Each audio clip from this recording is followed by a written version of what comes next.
Something else which I got to try out is what Meta Labs is working on with their next generation of glasses. And that's going to come out at next year's CES. I had a little bit of a preview to it.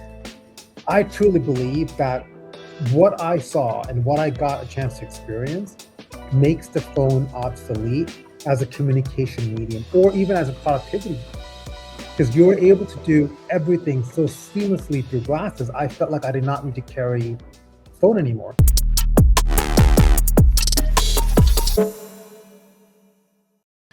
We're live. Welcome to this week's episode of Lifts. I'm Matthew Januszek. I'm feeling energized after a very busy weekend of events. I had my NAD shot and I'm heading strong into the week. And I'm here with my co-host, Mo Iqbal. Mo, how are you doing today?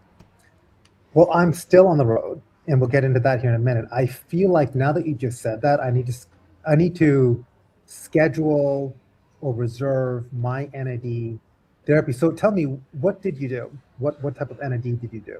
I did the not the intravenous drip. I did the one. Is it called intramuscular, or it goes into went into my tricep? Yes. However, and we'll have to talk about this another time without going too off track, but I'm going to do a little bit more research on NAD before I encourage anyone to try it, because we did have dinner last night, Deb and I, with a doctor, I guess he was, and he said that, you know, you need to get a screening before you take it, because apparently if you've got any signs of cancer or anything, it just sort of stimulates it. So I'm after that, I'm going to be cautious about diving into it. Although I feel fantastic after a shot, I want to probably check it out a little bit more, which is probably a podcast in itself. Well, we're talking about, and I think we will bring an NAD expert on over the next couple of weeks, because that's one that I've been looking to explore as well. But I definitely need something when I get back. So I've been on the road for 7 days now, starting, which we'll talk about at CES. Then we'll be also moving into the Pilates Journal Conference, where we actually met live and had a really good podcast. I think a slew of good podcast interviews. And then I came to the ABC Go-to-Market Summit here in Dallas, and I just got off the stage where I had a chance to do a fireside chat with Alex Hormozi. So that was interesting. Awesome. And yeah, that was a lot of fun. And he was just great to chat with, and much easier than I thought. I was a little bit nervous before that, but he was very, very good. He's been a guest on the Escape Your Limits podcast several years ago as well. I think we got him before he was kind of blew up on social media. He's a great guy. Well, we'll have to get him back on, and he's re-entering the gym business via ABC Fitness through a partnership, and I'm definitely excited about it. And look, today's conversation, really, I'm excited about, because we're going to be covering what we saw at CES, at the Pilates Journal, but also some other new breaking news which came out. And I think technology is having a moment, the industry's having a moment. And we've had some really good conversations around AI, wearables. We're going to talk about health club strategy and bring up what Mastrov just kind of pulled off in a very gangster move in bringing back 24-hour fitness. And at the same time, a lot of people are trying to figure out, what is 2026 about? And that's kind of the theme that I've heard, and a lot of the conversation has been around focusing on the fundamentals, whether it is focusing on modality, focusing on business fundamentals, good training, delivering a good product. So we're coming from CES, which is all about technology. Then we went to the other conference, which in a lot of our meetings was just about delivering a really good experience. And Matthew, we talked about things like safety and instructor training, and a lot of themes that kind of take us back to doing the good things right. To help us with all of that, help us unpack it, we've got a multi-time Lifts guest and a big friend of the podcast, Debra Strougo. For those of you that don't know Debra, she spent her entire career at the intersection of movement and education, doing everything from being an instructor to a trainer to launching one of the best-known boutique brands in the industry. And what she's done now is really be a founder's co-pilot. And I've had a chance to see her in action. And she's just been a great partner for many entrepreneurs and many brands, and just brings a wealth of knowledge and to this conversation. Debra, I'm really excited to have you back on. Thank you both. It's always a pleasure to be here with you on the podcast. Well, should we kick off with CES? Unfortunately, I wasn't able to make it this year, but I know you guys did. And from what I've heard, it was a very important consumer electronics show this year. My guess is some of the developments that have happened over the last 12 months with AI have sound as though they've had some significant impact in what people are able, the capabilities of some of these organizations. And I also heard when we were chatting about it at the weekend that a lot of these ideas that were more conceptual seem to actually be brought to life now, and you can actually buy and use some of these products that were just probably prototypes in previous years. So maybe as a start, probably go to you, Mo, but what were some of the more impactful findings that you took from this year's show, and in relation to the fitness industry, and how do you think they're going to shape the next 12 months, and as opposed to sort of like more of the long-term view of where many of these products tend to come to life? Well, I think I would first start by saying that the industry is showing up more at CES. I think, Debra, you noticed that too. It's just, one, we have representation from the Health and Fitness Association who's there. We've had brands like EGYM and Planet Fitness and many other brands from our industry now showing up increasingly more at CES every year. And I think that's a really good thing. And here's why. The one thing that stood out at me at CES this year was how AI had moved from analysis to intervention. If you think about, Matt, even last year when we were at CES, we saw a lot of good tools identifying new markers. We're seeing AI doing data analysis, but the intervention was always the missing component. And I think that's exactly why our industry is showing up. And just to ground this all in data as it relates to healthcare as well, the global AI in healthcare market is growing at roughly 35% every year and is projected to exceed 180 billion in a couple of years. So that's really important. And the other big change that we've seen is that wearables, and I think everyone on this podcast today has some sort of wearable on. An interesting learning out of CES is that over 70% of wearable users today say that behavior change is their primary goal. So if you go back a couple of years and you look at users of Garmin or Whoop or Apple Watch, a lot of the reason for why they wore it was to drive performance. I'm training for a race, I want to track my run, whatever that might be. Today, it's really driving behavioral change that's focused on wellness. And that's a massive shift from just a few years ago. One of the things I was reading up on, there's a product that I saw from a company called Mobvio, something. It was called Tick Note, I think, Tick Note watch.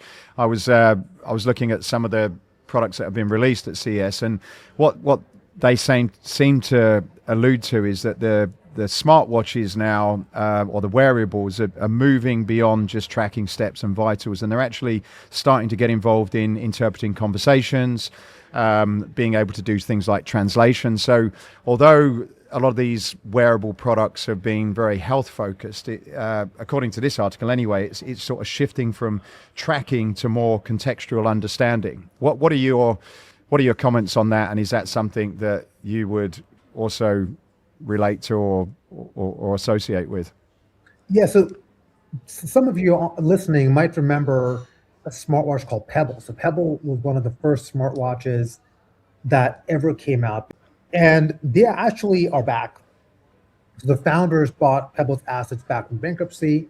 They're releasing one of the OG smartwatches, but he's also releasing an AI-based note taker that essentially fits on a ring.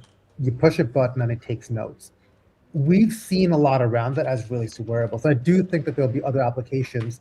For instance, doing payments through a ring, opening up your car with a ring, access control, thinking about entering your gym with a wearable instead of having a barcode or a card.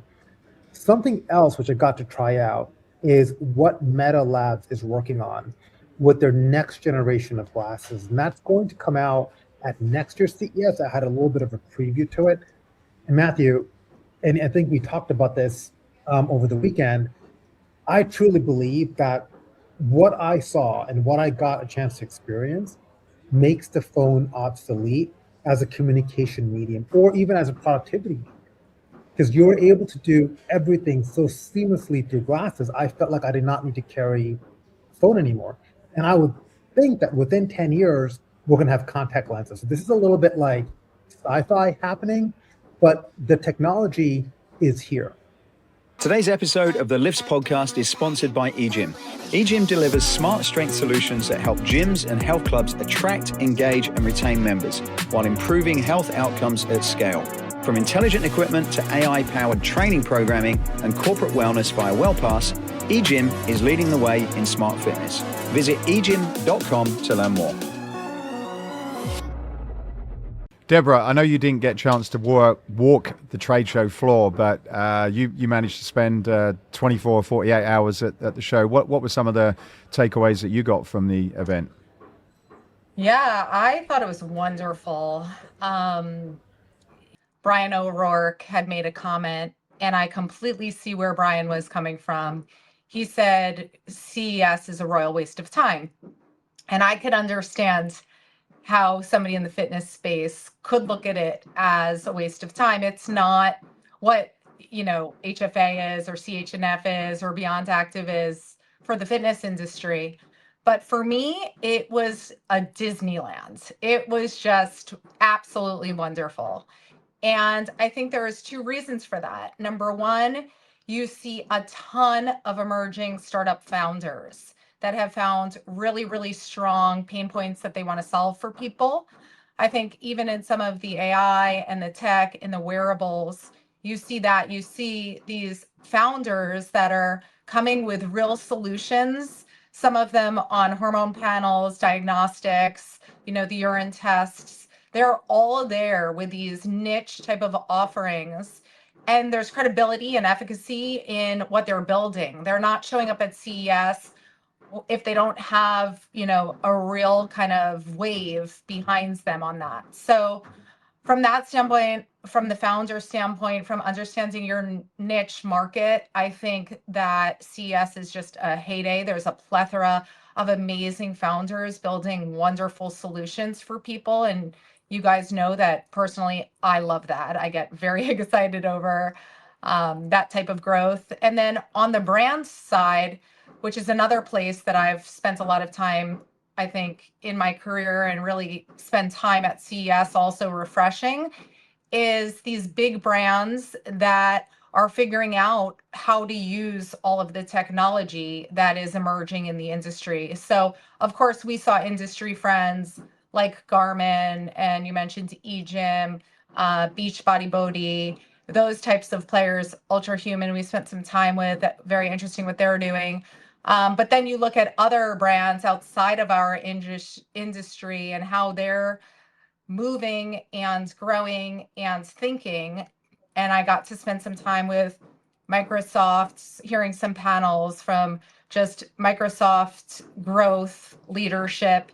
How do you architecture growth in this changing landscape of AI? Same thing from a brand like Ulta, Nissan, looking at those brands to say, how do we adopt all of this technology and what is true to the essence of our brand and community, and what should we take on and what should we not take on as we continue to grow?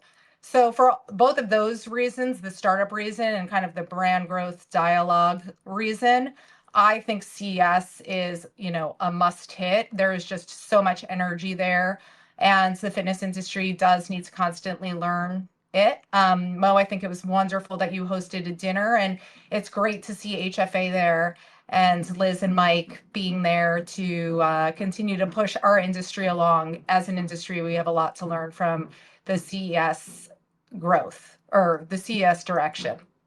Yeah, and that was a lot of fun hosting that dinner. And I've done one every year at CES, and it's interesting just to see the growth. We had about, I think there were 30 people or so that were there. And just 3 years ago, the same I did a cocktail hour. It was like maybe 10 people. Last year was maybe like 15, 20 people. And now it's growing even more. So I just love seeing that. The other thing about CES, Deborah, that you had me think about is it's also a place where a lot of companies do launches and they make big announcements. And the good thing about being on the ground when these announcements happen is that you're with people from the industry and you get a real-time feedback or sense on what that is. One of those launches was ChatGPT Health, and ChatGPT Health dropped their announcement at CES, and we got to chat with industry folks in real time to see how are you going to manage it, what are you going to do about it. And I think ChatGPT Health is truly a game changer. But things like that, those sorts of conversations, when you're with the community, you're looking at product launches, you're reacting in real time, you get to distill that and go back with some strategic insights that I think if you're not there, you just don't get. I've been there quite a few years, and this was the first year I decided to take a year off, which sounded as though it was probably one of the years I should have attended. Going there for so long, I do feel that for what I do, it's great to see the future, and I love doing that because it's a personal passion. But in terms of how to apply some of these ideas to my business today, it always seems as though things are not quite ready, and it always seems quite a way off before there's anything tangible that I could take and integrate into my business. Hence my sort of question to you at the beginning. So what would you say this year is different, and in particular for people in, I guess, the bricks and mortar space, or maybe even the people on the product side that are supplying some of these gyms? Like what would you say are one or two things that we really need to go away and consider for 2026, as opposed to things that may be relevant in 2027 and 2028 and beyond? I'll probably say two things there. The first one is longevity and the wellness focus at home is absolutely having a moment and a massive shift. So there's a lot of launches that we saw that were focused on making your home environment a healthier place to be, giving you tools to analyze and track your own health and well-being, and then giving you kind of instructive advice on how to improve that. The second thing, if you run a business, is, again, this is the first time I saw a dramatic shift in this, is a lot of our listeners are in B2B businesses, or they're vendors that are selling to operators, or they might be operators who are servicing members. So they're kind of only servicing they built to service one channel. But I think we've got to think about things a little bit differently. So even when I came back, and the advice that I gave to my team at Sweatworks and ABC is, we've got to think about ourselves as B2B2C. In other words, we're serving a business who then serves members. And it's our job to go all the way down to the member or the consumer, depending on what term you use. And the reason for that is because of tools like ChatGPT Health, where now, instead of us building an app that will independently integrate with your Peloton or your wearable or your Apple Health or whatever else, ChatGPT Health, in this case, is going to be an infrastructure layer. So consumers are going to integrate into that, and then we can integrate into ChatGPT Health and then serve our customer from there. Because a lot of what we build in our industry is intervention layer. We're providing the content, we're providing the equipment, we're providing the facilities. For all of those reasons, and we're also providing the human services, right? The coaches, the therapists, and so on. How do we get closer to our member?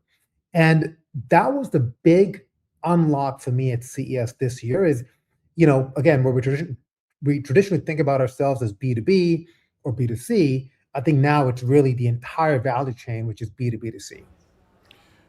Before we move on to the next subject, just interested in your views on that point as well, Debra. I definitely agree with everything Mo is saying. And also it goes back to that wearable. We are getting so much knowledge on our consumers, or consumers are getting so much more knowledge on themselves. So for me, it feels even more so than ever that the wellness consumer is everywhere. And meaning that consumer is walking through different places, different real estate beyond the gym or the studio. They're walking through the airport. They need knowledge. They need action-oriented things that keep them on their wellness journey.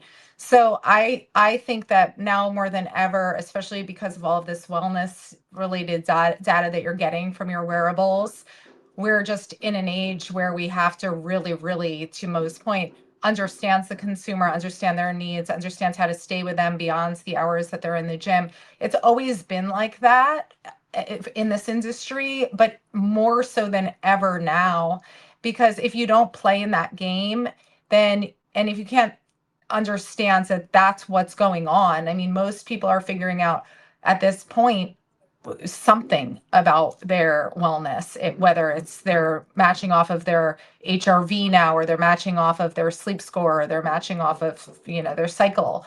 So I think more than ever, we really need to acknowledge that user is tracking, and that'll help the brands as we go forward.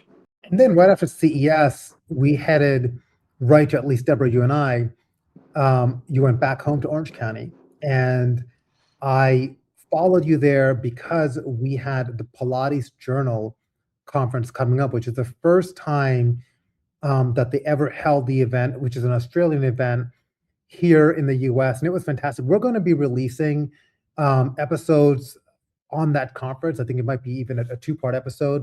So be on the lookout for that.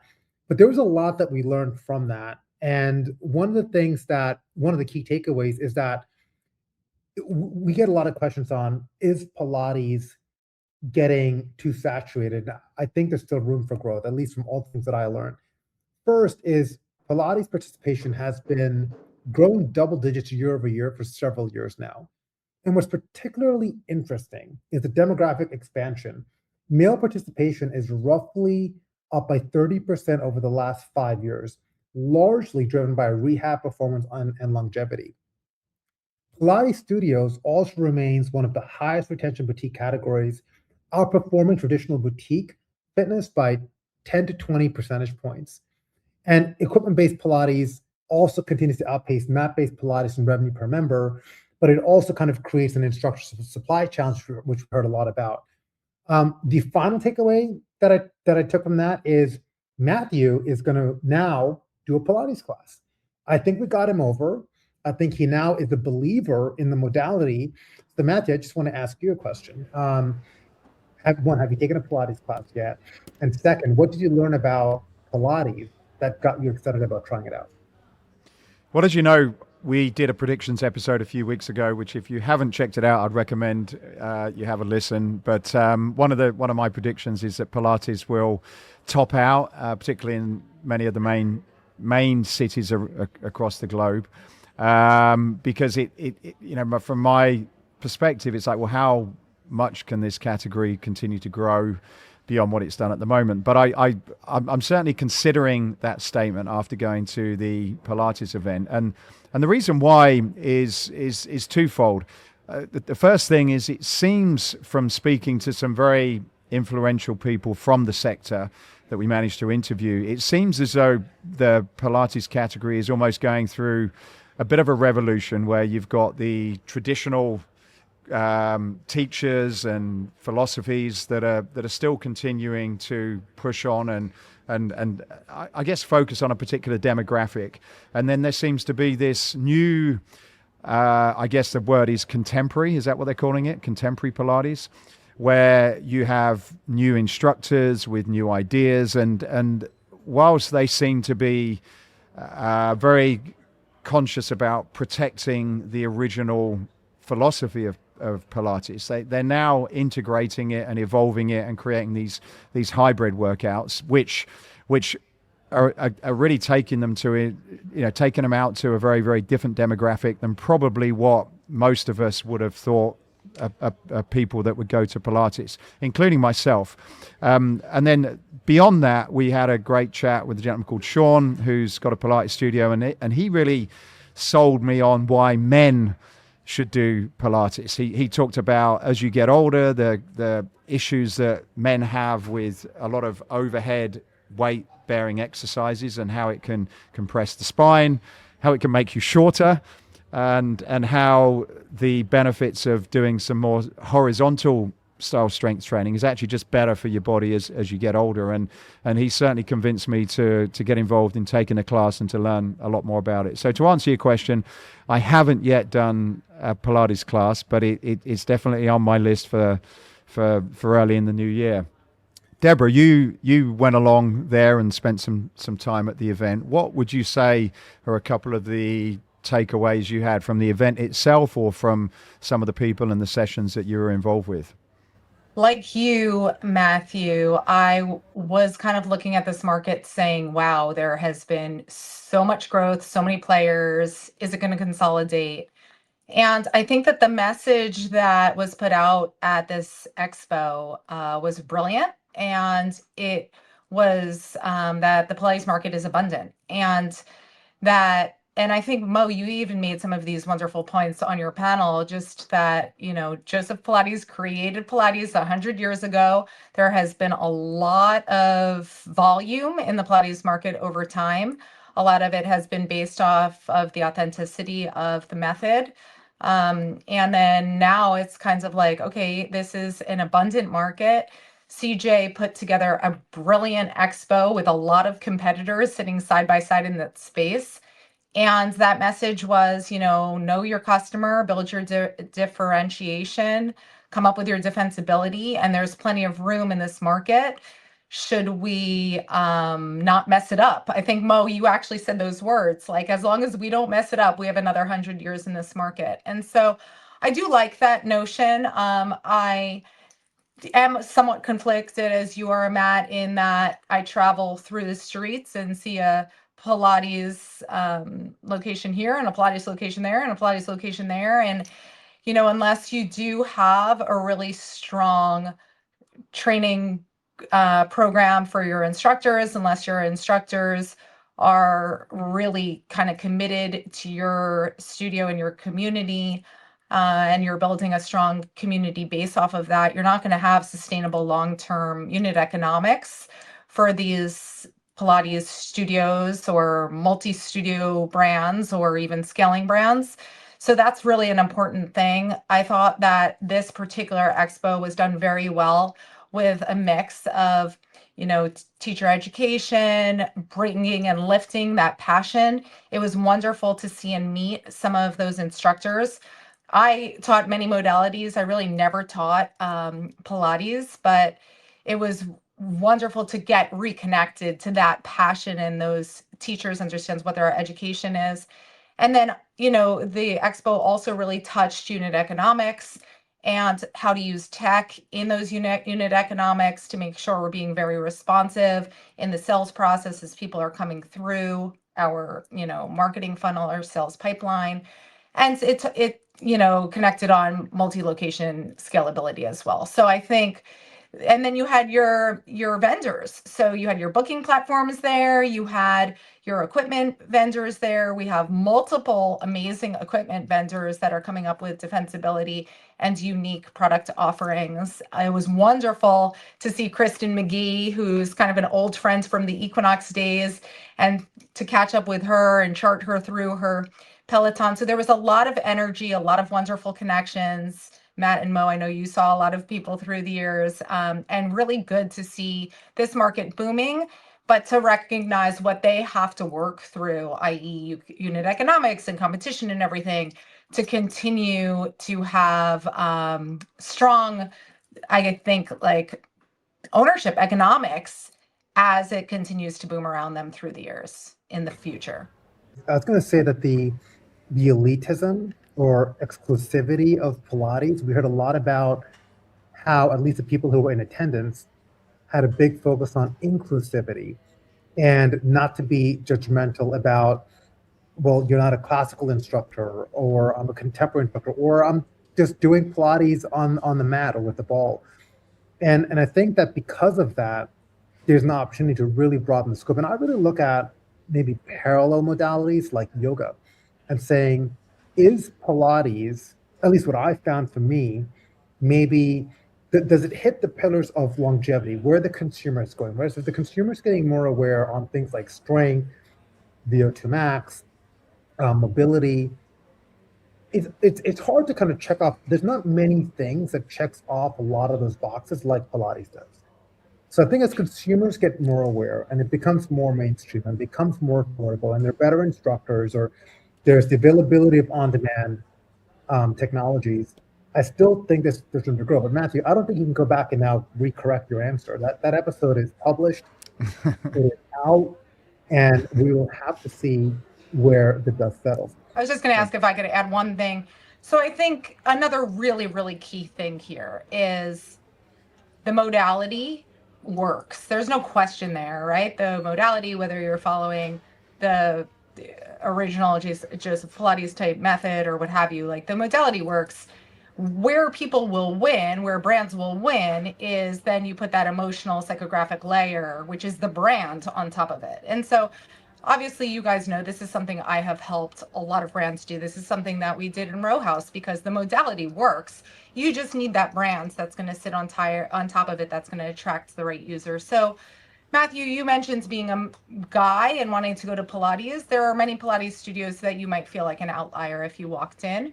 Strong Pilates, Michael Ramsey made a wonderful point about how they're leaning really in to the masculine audience, so much so that they use cognac as the scent in the studio.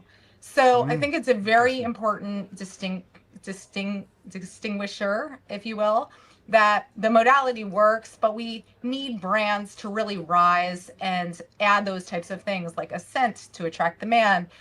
Solid Core also has really kind of brought in that athletic audience. And so once a brand gets to that level that they really know, I'm female led, I'm focused on the male, I'm focused on the athlete, I'm focused on the, older woman coming off the couch, or multiple of those, that's where that brand layer makes it a home and a community and really creates that sticky factor. So we do need to see that as things emerge. Sarah Luna mentions that Pilates addiction is really focused on fun. Club Pilates was always focused on accessibility. So some of them get a little gray on their distinguishing effects, but something like Strong coming out and saying that they're really a male-focused brand, Strong, Pilates, men, cognac, all of the things, is a nice push to own their market. Is that cognac as in brandy, or is that yes. Cognac as in cologne? I'm assuming it's more cologne than cognac. I think it was brandy because really? The one that they are inspired by quite a bit? He said like Jay-Z or something, and he drinks a lot of cognac, which cognac scent. That part was a little bit weird. We have to dig into that part with Michael Ramsey, knowing what had happened with one of those other yoga brands coming out of New York with some of the BLM stuff. So stay tuned on that. But yeah. Well, we move on to the next story, which is 24-hour fitness. Mark Mastrov has made, as Mo said, a gangster move. Just a little bit of a background. We interviewed Mark a number of years on the podcast, and I guess most people that have been in the fitness industry, certainly in the US, seem to have originated from Mark's organization and philosophy. And the company started in 1983, I believe, and it was called 24-Hour Nautilus. He sold the company in 2005 for approximately 1.6 billion, which is one of the biggest exits in the fitness sector at the time.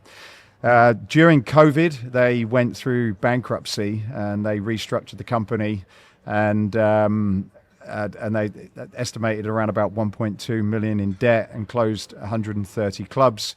And then more recently, they've attempted to modernize the network, and including things like recovery and Pilates, and now Mark's back involved. And from what I've been able to hear, I instinctively thought that this is going to be another low-cost brand where they're going to be competing against Planet Fitness, and it sounded like their aspirations were to take this 24-hour brand globally. But apparently they're going after a different section. So a different sector of the market. So probably question to you, Debra. You've been around the industry for a while. What do you know about 24-hour fitness, and also what are your thoughts on this recent acquisition and maybe what they're going to do with the brand? So I'm excited to see what happens here. Very excited about it. I think that it is the year of the comeback or the buyback. We were chatting about that on LinkedIn a little bit. And Mo, you even mentioned, Pebble is back, the founder is back. So when a founder like Mastrov comes and steps back into the brand, it's a huge win, right? Because there's tons of nostalgia, but he also knows that foundation that was built when they started it way back when.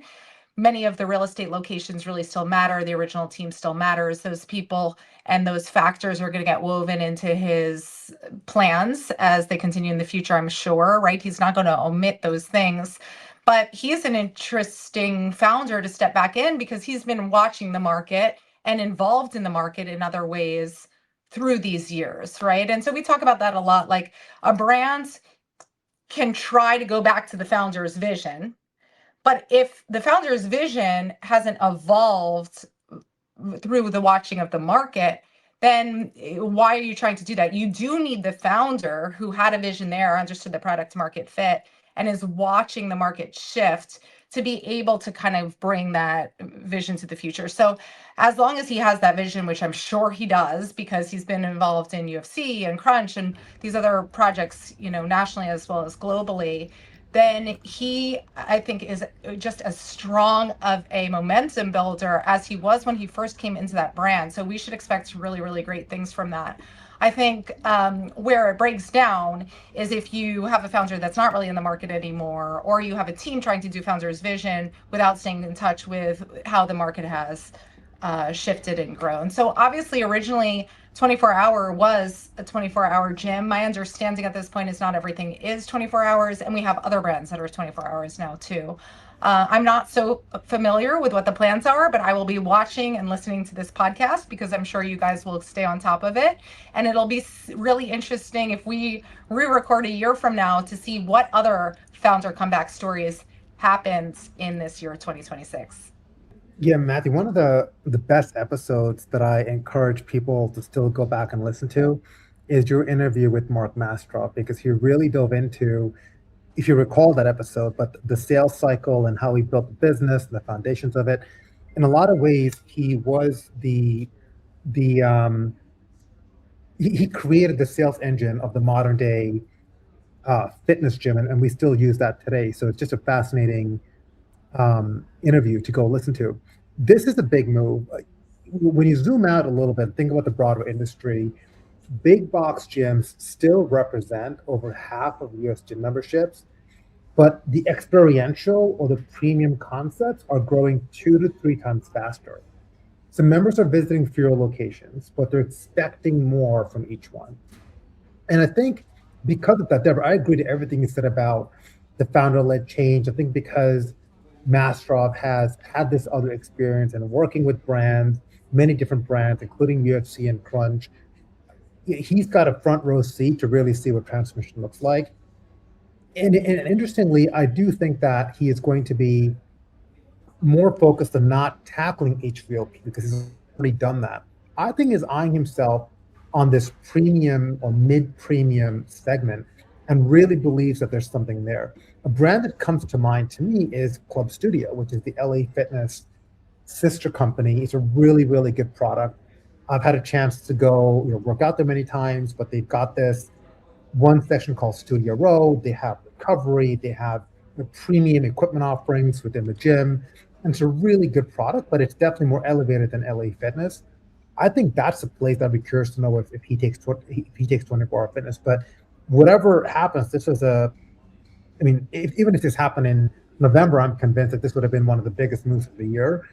This also happened while we were at CES. I'm really excited to see what he does with the brand.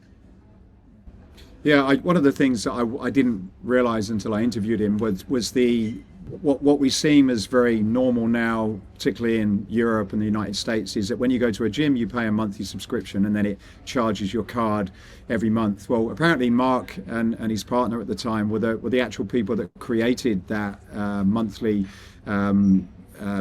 dues system, which wasn't currently offered by any credit cards.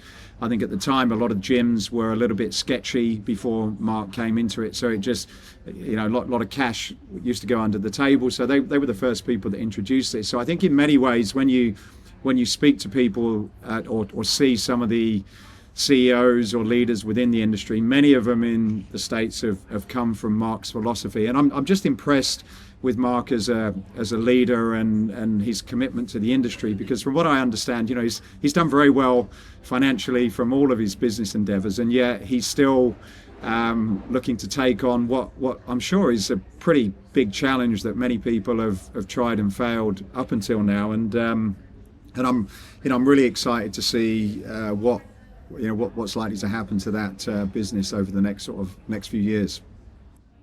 Yeah, many people don't know, but this whole idea behind like a mag stripe check-in system and even collecting ACH, it was really Mastrov who did it first, and then the other one was the founder of ABC Fitness. So he was very early into technology, but then he divested from that, and his partner went down with the technology route, and he kept growing the club route. But he was always an innovator in the space. Well, I think that's time for the wrap up, isn't it, Mo? I think so. Matthew, any key takeaways from you from a pretty action-packed week to kick off the year? Yeah, lots of things. One of the things I haven't mentioned, which would probably give me an opportunity to slip it in now, is we did the Pilates Expo on the Saturday, and then my wife and children went down to Fit Expo at the weekend, which was another big industry event, which I'd also recommend going to probably not necessarily for people to go and see what fitness equipment trends are happening, but it certainly gives you a feel for where the consumers are. And there was a few things that one, I've been going there for about 8 years, and every year I tend to come up with some new connections or some ideas I think will impact my business going forward. And I recommend people checking it out if they're ever in the area. But this year there was definitely big emphasis on muscle, which is not really a surprise, but the younger demographic that attended the show, muscle, whether that's men and women, was really a big thing. Combined with that is protein. I was just amazed at how many things that you could put protein into. It was protein and creatine gummies, ice creams, chips, waters, like you name it, they seem to have found a way to put protein or even energy. Like protein and energy was pretty much on many of the booths there. And the other thing that was new this year was peptides. So protein and peptides was definitely what I could see everywhere, and I could imagine that certainly from a consumer perspective, that's something that will be continuing to see a lot more development in the year ahead. Debra, what are your takeaways from today's episode? I think it was a very exciting episode. I'm sorry I didn't go to Fit Expo, but like Mo, I've kind of been on the road for a couple of days. I needed a Sunday restorative day. I'm very intrigued, guys, by this whole brainwaves thing. At CES, there was a lot of talk about the woman that had curated the whole French area and had all of her up and coming companies, and one of them has like a film for your glasses that's reading your brainwaves, with the notion being that it's not going to be anymore about my fingerprint IDing me or my face ID paying for things.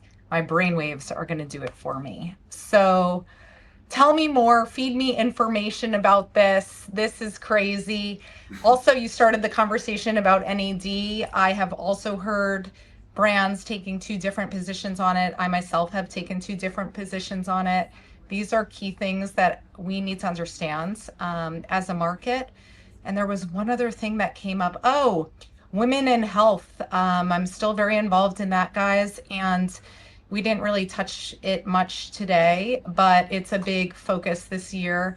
And doing your tests, any of these tests with all these panels, make sure you know where your hormones are in that month when you're testing. That's a very, very relevant number that I don't think we're hearing about all that much. So those are my takeaways that came up from this conversation, Matthew and Mo. Thank you again for having me.